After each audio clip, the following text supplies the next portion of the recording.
I'm going to take a deep breath and have faith that none of my equipment is going to act out of alignment with my goal of pushing out this video at a reasonable time.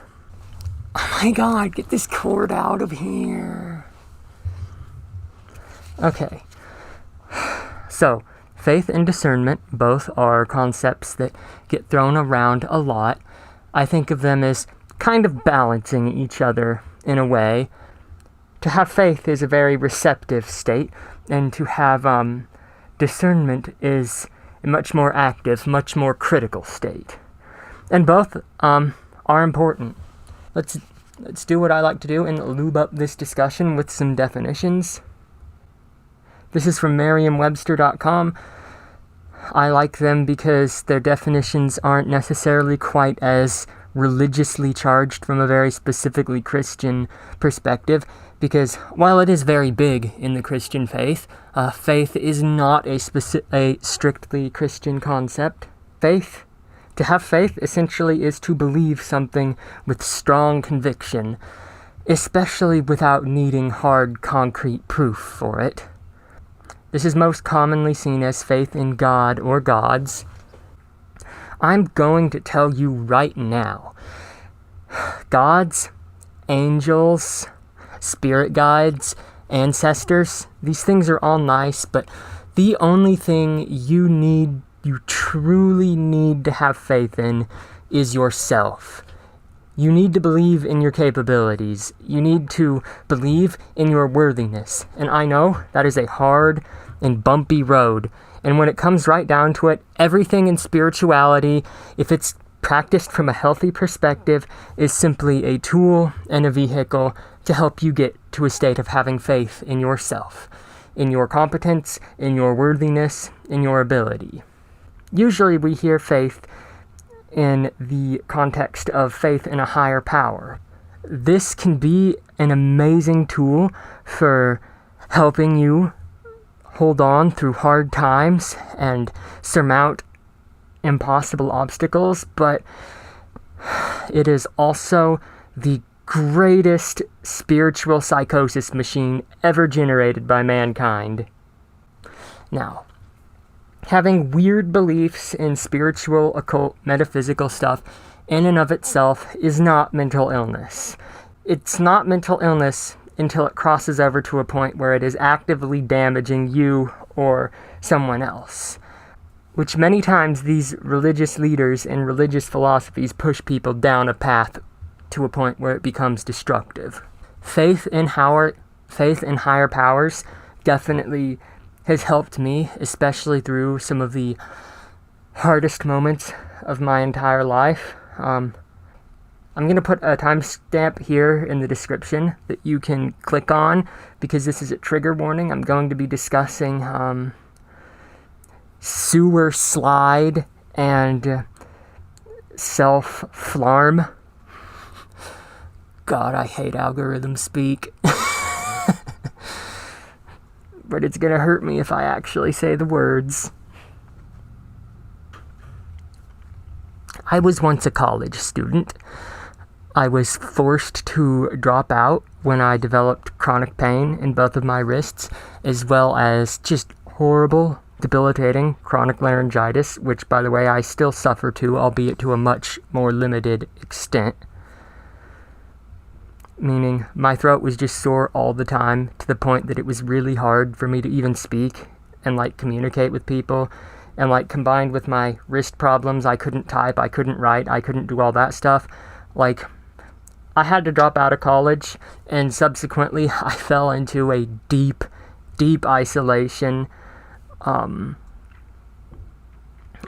this was one of the hardest challenges of my entire life. In fact, this was actually the moment at which I switched from being an atheist to being someone on a spiritual path who believes in gods and spirits and higher powers and other dimensions and stuff like that. Prior to this experience, I was a hardline skeptic.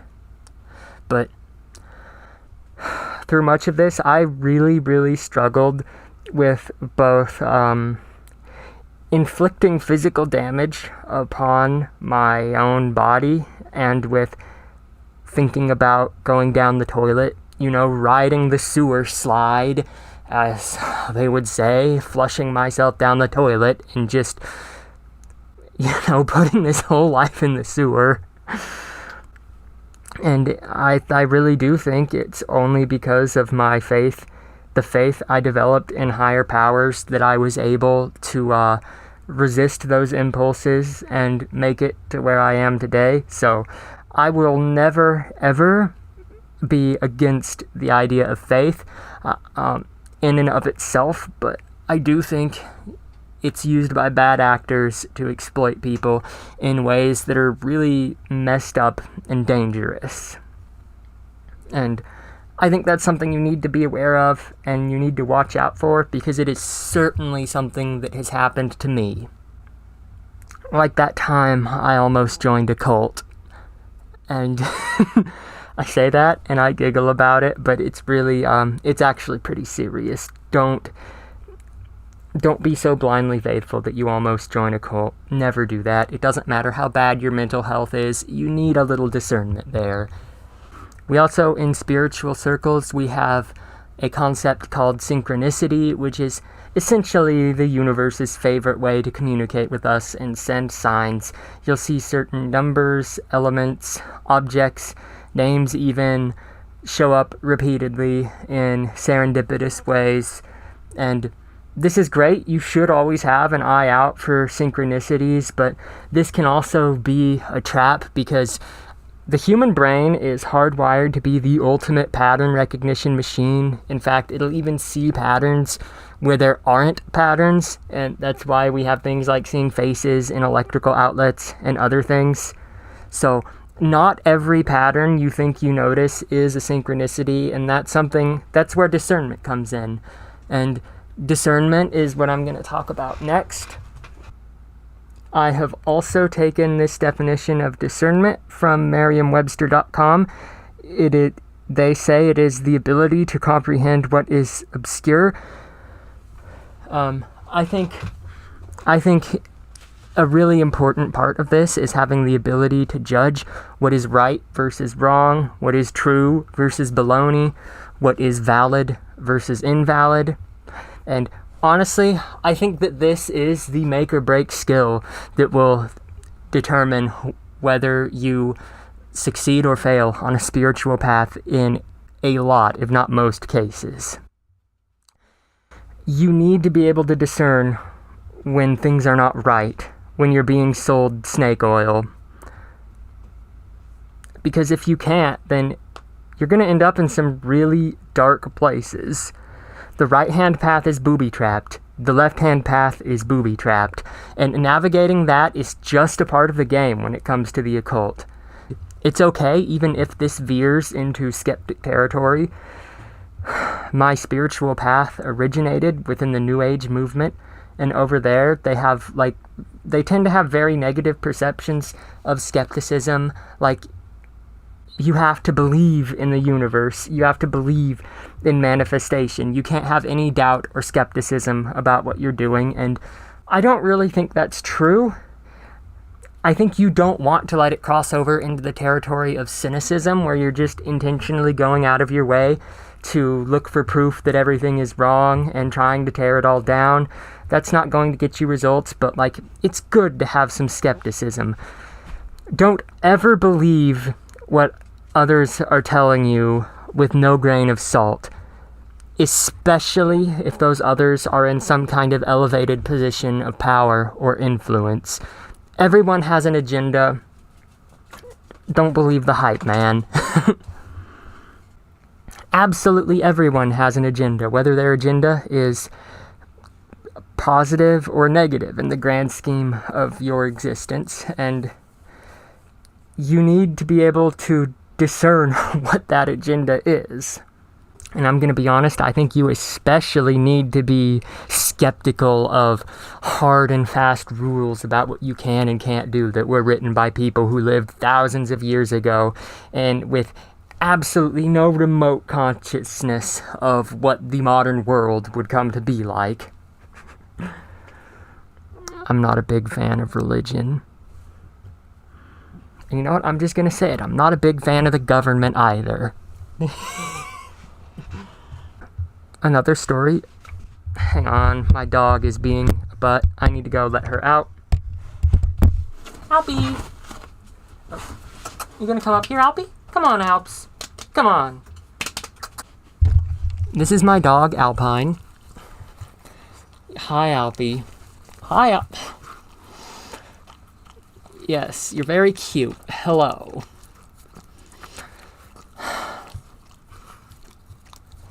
Ow! She licked my eyeball.